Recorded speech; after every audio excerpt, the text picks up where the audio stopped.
The U.S. Coast Guard's praising the quick thinking of a kayaker who was caught Wednesday after capsizing in Lake Pontchartrain. All right, after around 2 p.m., a train operator saw an overturned kayak near the Highway 11 Railroad Bridge. Jade Cunningham spoke with an officer who responded, who says the steps the man took helped save his life.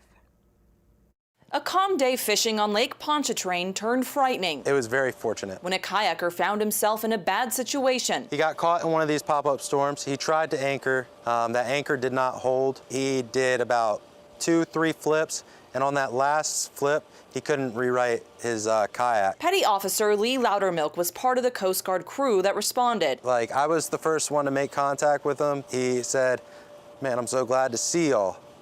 And he was like, "But I need to hurry up and get out of here. I could barely stay afloat." And says they got the kayaker out in the nick of time. I look at him, I was like, "Hey, I'm just curious, how long have you been out here?" And he was like, "Roughly, I've been treading water for 2 hours." Officials say the kayaker, who is believed to be experienced, did several things that helped save his life. And if you ever head out on the water, they say they are all things that could help save your life as well. He wore the life jacket. He stuck with his kayak. He had the right kind of vessel for the environment. Paul Barnard, also with the Coast Guard, knows a thing or two about boating safety. Something as simple as a 99-cent orange bandana to put around your head can make you a much more visible search object. Things like a VHF radio, personal locator beacon, and a radar app are also handy. But one thing that's a must. The most important thing is to have and wear a personal flotation device. With that one thing, we eliminate nearly 75% of our recreational boating fatalities nationally. It helped in Wednesday's rescue, which Loudermilk says could have ended tragically. Just to be able to save his life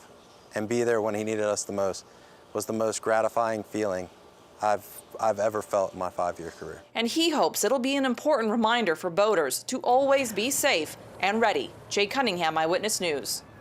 Well, one thing that helped in this situation was the kayaker stayed with his vessel, which, due to that bright color you just saw there, was able to be spotted easily by the rescue crews.